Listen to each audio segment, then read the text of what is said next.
White-Blue Monument and Black-Red Aggro. White-Blue Monument really mentioned what the two decks at the top of the field right now are variations of Teamer and White-Blue. Yep. Both performing well. We'd expect that they're some of the best decks coming out of the Invitational. Spell Queller is still one of the best cards in Standard. Really easy to press advantages with that one. All right, Joslyn starts out on a Port Town. Jackson will, on the draw, will play Dread Wanderer. On the surface, you'd think it was a Zombies deck, though we know on this side a lot more going on. We see Thraben Inspector. I'd want to be on a lookout of what Jocelyn's lands look like. If her turn 1 was a tapped Port Town, and her turn 2 was a Westvale Abbey, I'd be interested to see if she can keep making land drops. Jackson will trade Dread Wanderer with the Inspector, and Jocelyn makes Oketra's Monument. How will the Black-Red deck fare in the face of a stream of 1/1s? We will see. Here is Pia Nalar from Hicks. Pia Nalar has considerably less punch than an Amit Eternal on this turn. Yeah, I was looking for one of those, an Amit that turn. See Bygone Bishop from Joslyn, gets a 1/1, another mana for Selfless Spirit, gets another 1/1 and a clue token. This deck firing off in all sorts of ways. And while she's missing her 4th land drop, she's gaining mana off of that monument. Being able to 2-spell there is so powerful. Yeah, it's like she had spent 5 mana worth of spells that turn. Jackson will swing the Thopter. With 4 mana, Jocelyn can't block with Bygone Bishop. It would be a trade, so she'll just take 1 and go to 19. Yeah, Bishop worth more than a Thopter token. Selfless Spirit also not a great trade So there. now we're going to look at the burn element of Jackson's deck. Cards like Cut to Ribbons, Unlicensed Disintegration, and I guess Earthshaker Kenra. It's a lot to ask of that side of the deck to do the full 20 points of damage.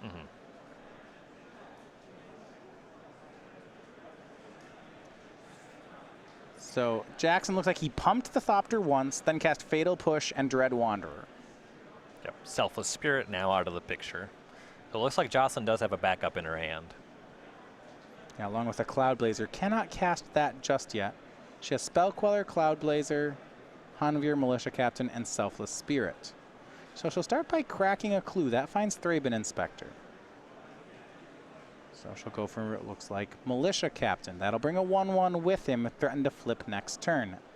Also makes another clue token. Yeah, finding a land there would have been really nice, which is why she cracked the clue main phase. There's no real pressing need to commit Selfless Spirit against a deck that's playing all these low-to-the-ground creatures as well. No concern about getting swept there. And if she were to hit the land, be able to cast Militia Captain and Selfless Spirit on that turn, it would have been huge. Yeah, well, that Militia Captain's going to flip unless Jackson can kill it.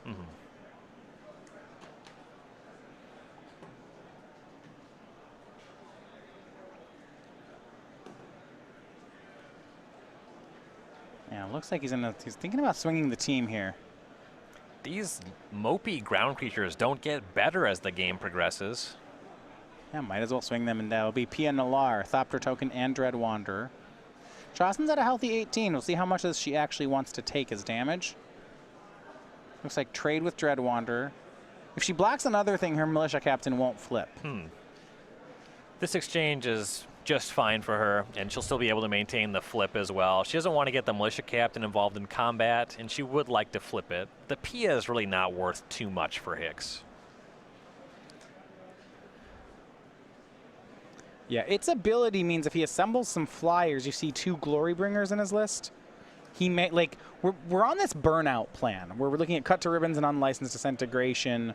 You know, he's trying to chip shot his way in from 18, which is a really big thing to ask of his deck. Right. Looks like he'll just let the trade happen. No pumps. Jocelyn takes 3. She goes to 15. Jackson's follow-up is Chandra, Torch of Defiance. It can shoot down any creature to deny the Militia Captain. We'll see what he wants to get rid of, and it will be the Bishop. That makes sense. Yep. Yeah, the Bishop is able to generate some card draw as the game progresses. And Jocelyn hits the land drop. A lot to like in her hand now. Yeah, even just Cloud Blazer Go is a really powerful play.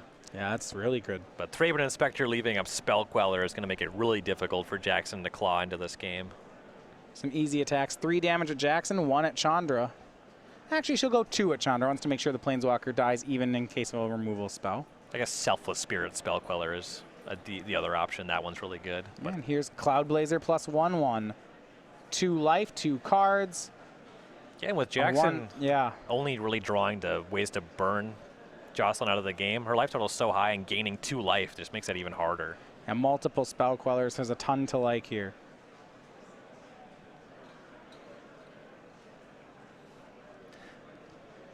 Yeah, and with Jackson presenting 5 mana there, you're more concerned about the higher impact cards like Glorybringer than the stuff that you can actually tag with Spell Queller. Yeah, that makes sense. Glorybringer would be very nice for Jackson. Cloud Blazer will go in front of Thopter token, and Pia Nalar will pump the robot that will trade with the 2/2 flyer. Yeah, that trade's just fine. Yeah, takes his mana as well to do it. Joslyn takes 2 back down to 15. Still has 4 creatures to flip the Militia Captain. Yeah. 6th land for Jackson, certainly not what he was in the market for. And he will bring back Dreadwander and pass. So Joslyn will flip Militia Captain. Westvale Cult Leader. Power bonus equals the number of creatures she controls. At the beginning of her end step, she gets a 1/1. So it's already giant, and it just gets bigger, makes the army larger every turn. Yeah, this white-blue deck, very tough for Jackson to attack through, and it does not look like he's going to be able to do it this game. Another Selfless Spirit, another Militia Captain. Yikes. Jackson's just going to pick up the cards. And with these extra creatures, with the extra monument triggers, that Militia Captain was attacking for a very large portion of Hicks's life total on that turn. So Joslyn Lambaria takes game 1 with white-blue monument. No problem there, never drops below 15. Yeah, really a runaway. So looking at the sideboard, starting on Joslyn's side, she's got 3 Negate, 3 Gideon, 2 Stasis Stairs, 2 Fragmentize, 2 Fumigate, 2 Angel of Sanctions, and 1 of the Draw 2 spell, Hieroglyphic Illumination. You know, after that game, looking at her side, I'm not sure she's going to change anything.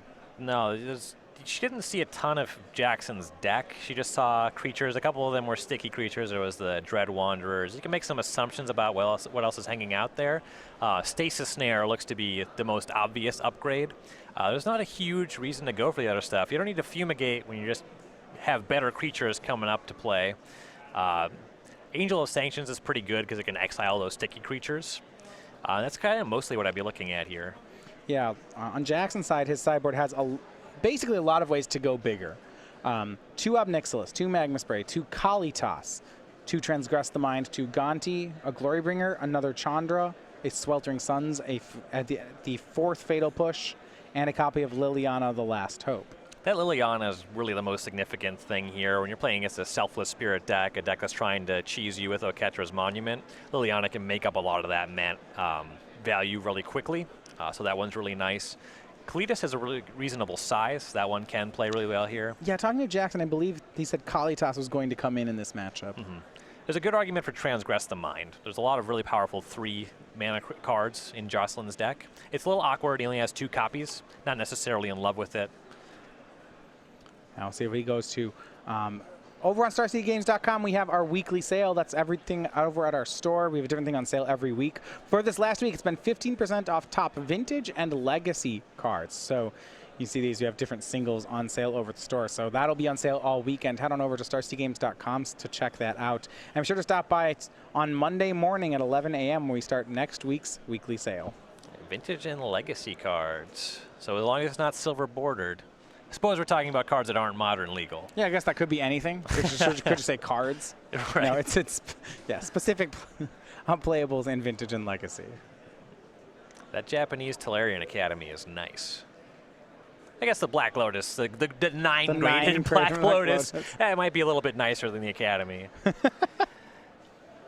So I want to talk a bit about Jackson's black-red deck. In a lot of ways in that game, it feels like he's doing the same thing that Zombies is doing by being a black aggro deck. He's losing some of those really high-power plays by playing this deck. By not playing Liliana's Mastery, by not playing Lord of the Accursed. What does he gain, though, from the red cards, then? He gets access to unlicensed integration and cut to ribbons. He actually has a lot to say about cut to ribbons and what it does for this deck. Just the amount of reach that he has access to, and unlicensed integration, or murder bolt, as a lot of these players call it. That's a really nice way to both play a little bit to the board and have a lot of reach in your deck. Yeah, I would think against a creature deck, that'd be an advantage. Mm-hmm. And the format is largely just creature decks. Yeah, White Blue Monument's an interesting creature deck in that it plays a lot of creatures, but it's a different kind of thing. 3-mana removal spell is a little slow against this deck. Jackson would love to have access to some Abrades here, but that's one that he did not show up to play with. Both players keeping on 7. We start again. Game number 2. Swamp from Hicks. Looks like Lambaria, one of her sideboard fumigates in the opener. Makes sense. Yeah, if your opponent's black-red, dealing a lot of damage to you, gaining life and killing creatures. Earthshaker Kenra, the play from Hicks, the 2/1 haste. Eternalizes later on in the game, but it'll get in for 2.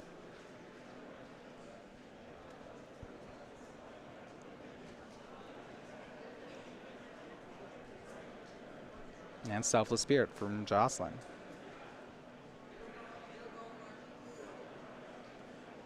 Ooh. This is a big one. Liliana, the last hope from Hicks, takes care of the Selfless Spirit. That interaction between those 2 cards, that's like the worst situation for Selfless Spirit as a Magic card in the format. Yes. And among the best situations for Liliana, the last hope. Yeah. Bygone Bishop for Lambaria. It is nice that she had Bygone Bishop and not Oketra's Monument on this turn. Yeah, I mean, even so, she won't be able to block. Mm-hmm. Cut from the card Cut to Ribbons, cast by Jackson. He'll play Dread Wander plus the Liliana and hit with the Kenra. This game going a lot better for him. Mm-hmm. And one thing that I feel watching these White Blue Monuments, the games where they have Oketra's Monument and don't seem really night and day for this deck. Yes. Gideon ally of Zendikar to play for her. Looks like it'll make a Night ally. And Jackson saves the time, says I'm going to Fatal Push it. Yeah. Yeah, that's going to allow him to attack down Gideon on this turn as well. And that's what he'll do. Gideon down, Chandra goes up to 6, Jackson passes. So land 5 means Fumigate now online for Joslyn, though at the moment it's not a great board to Fumigate. Jackson just ticks up Liliana. Joslyn can't beat Liliana Ultimate. Nobody can. I just don't think that happens. You have to be way ahead on board. Yeah, and on top of this, look at how Jackson's creatures are all sticky here. You know, if you do cast Fumigate, well, Dread Wander is going to come back. Kenra is going to come back. Mm-hmm. Kenra might even get better. Right. So Jocelyn's going to cycle a land, cast Hanvir Militia Captain, and pass the turn. Well, if Liliana just pluses on the Militia Captain, I was going to say that would be good enough to get it to flip. Here's Glorybringer. It'll exert, kill the 2/2. A swing for H. Jocelyn's at 6. Jackson has a Liliana about to make an emblem. And game 1 we said was a runaway. Game 2 looks like it's running the other direction. Mm-hmm.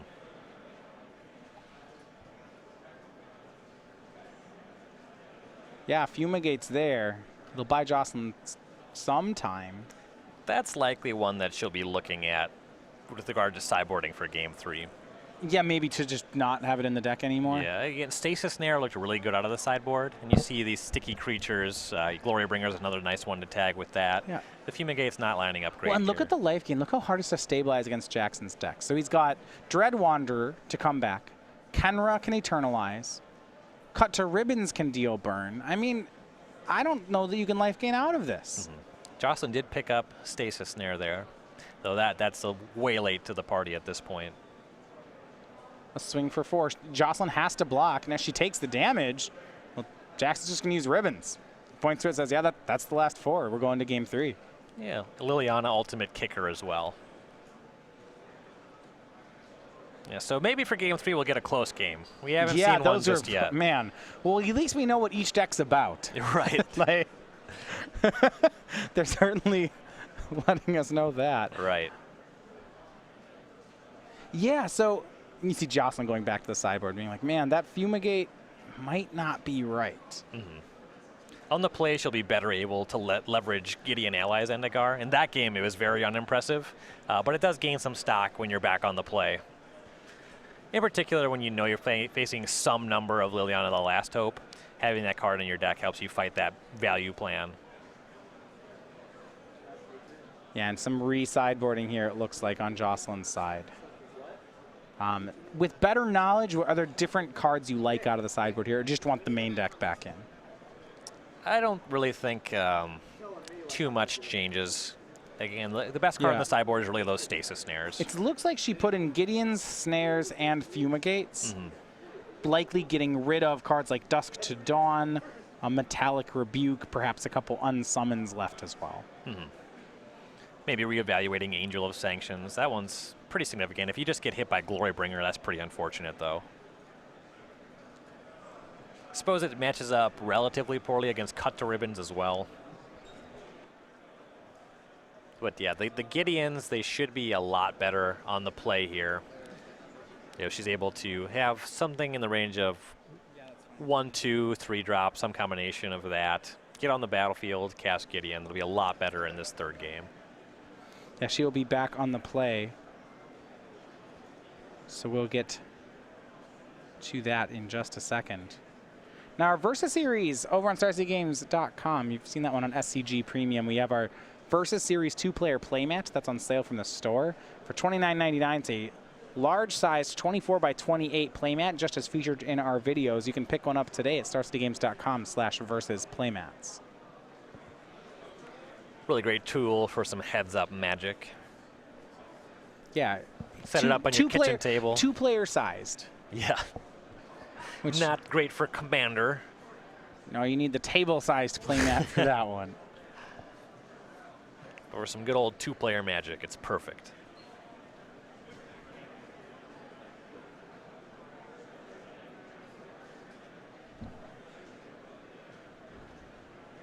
All right, game number 3.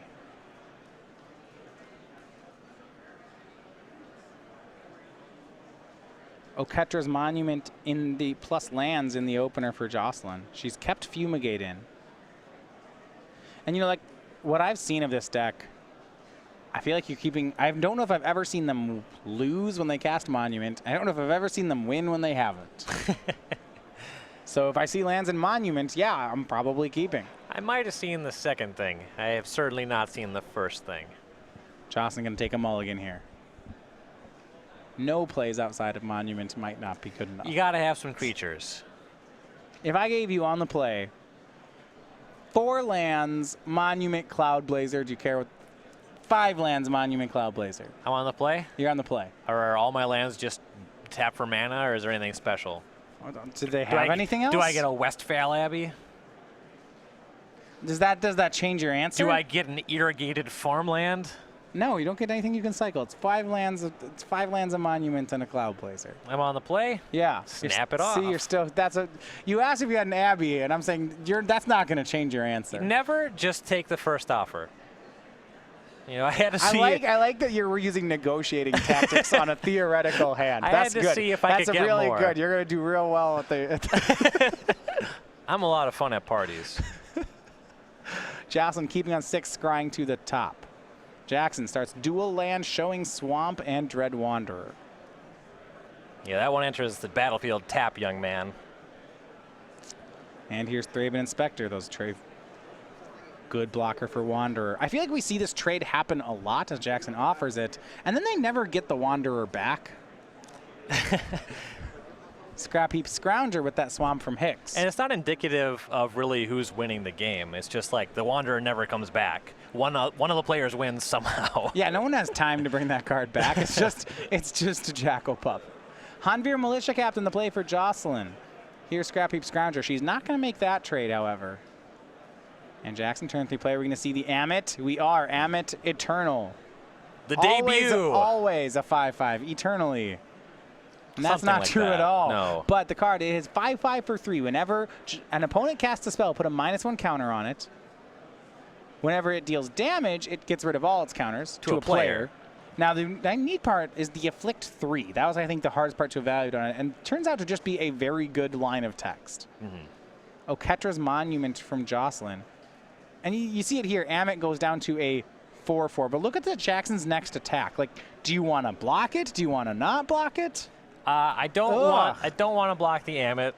Yeah, all right, well, then it resets. Well, I can take 3 off of Afflict and lose my 2/2, or I can take 4. And give it and make it grow again. That's worth 1 life. I am going to consider blocking the Scrap Heap Scrounger here. Currently, I would have to exile the Dread Wanderer anyway. Big fan of Amit Eternal, just as a card. I think we might see more of this card going forward. And chump blocking it isn't great. You got to cast a lot of spells quickly, otherwise the Amit's just going to afflict for 3 every time it runs into one of those 1/1 tokens off the monument. Liliana, the Last Hope from Jackson, and a tap land. That's going to make the creature a 0/1. Here's a swing for 7. I don't want to block anymore. I like the Liliana there. You know, Jackson is saying, I'm not in love with trading my Scrounger for this 2/2. I can do better. Not to mention that the Liliana is extremely good against the monument. So Militia Captain will block the Amit Eternal, which means Jocelyn still takes 6. It has Afflict 3.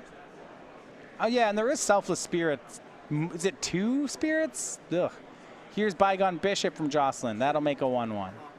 Amit shrinks. Here's Selfless Spirit. Makes a 1/1. Amit shrinks. And a second clue token for Jocelyn, but no more lands. She will pass. And 11 is not a very high life total against Hicks' deck. No, but she's got some good things going on, right? She gets a free block this turn because Selfless Spirit makes everything indestructible. And that Amit Eternal's actually going to die. Jackson doesn't have this yet. That's absolutely true. Yeah, the Bygone Bishop does get to attack in the air as well. Here's Earthshaker Kenra. Now the Bishop can't block. A swing with everyone. And actually, this is interesting. He's swinging into a stack of indestructible creatures. Only the 1/1s can block, so there's that. Yeah, Earthshaker Kenra is just going to get eaten.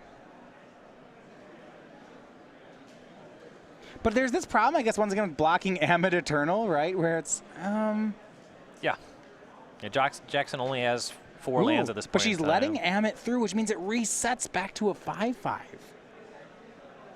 Yeah, strictly on damage output that turn, she took 2 instead of 3. She took the smallest amount of damage she could that turn. You're right. But resetting the Amit, that's a big deal. Well, I guess, you know, if you're just discounting the future, saying, I get it. And Jocelyn's going to make another Bygone Bishop, another soldier, and a clue. Amit's going to start shrinking again. I believe she has another Selfless Spirit. So trying to stay alive here, getting an army of 1/1s.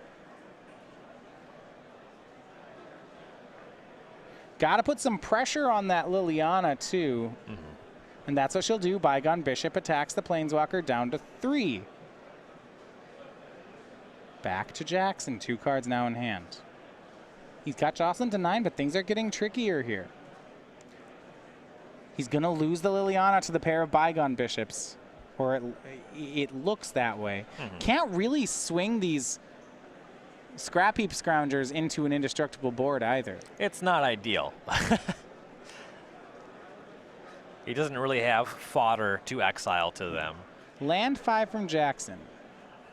Looks like 2 cards left, maybe, so he can't bring back. You look at his graveyard. He's got Dread Wanderer and the Earthshaker Kenra. Tomorrow morning's modern and standard classic events. Those events will take registration tonight until the end of swing. Is there an attack here?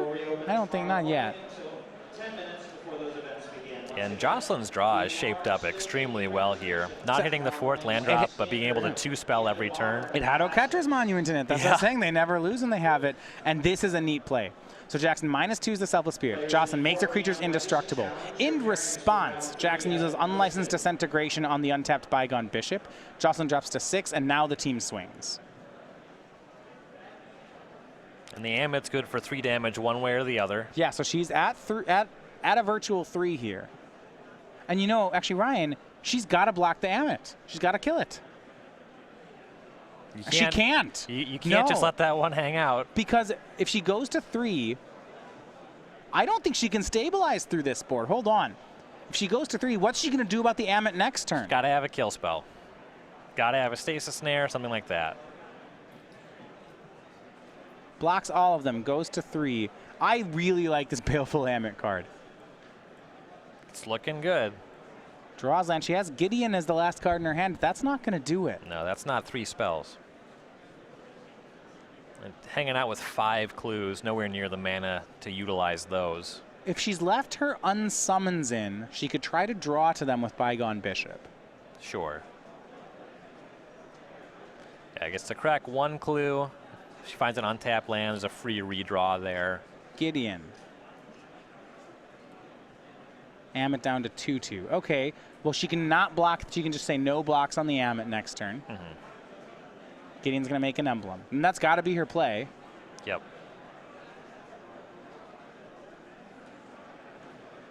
Yeah, so the token survived the Liliana now, but that's the least of her concern. Okay, so she's managed to survive for now. Going to attack. Looks like 2 of them at Liliana, everything else at Jackson. He's going to take 7. He decides to not bring back Scrounger on end step. Draws here. Does he have? He has a lot of burn in his deck. We're looking for Cut to Ribbons or Unlicensed Disintegration. Swings both. Let's see what he's got. Jocelyn's going to trade with Scrap Heap Scrounger. Amit Eternal resets to 5/5. Jocelyn's down to 1. Does he have it?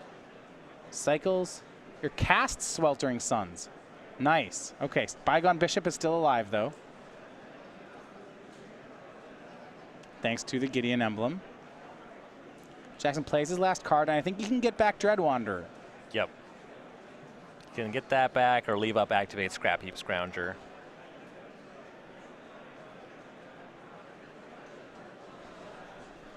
Says go.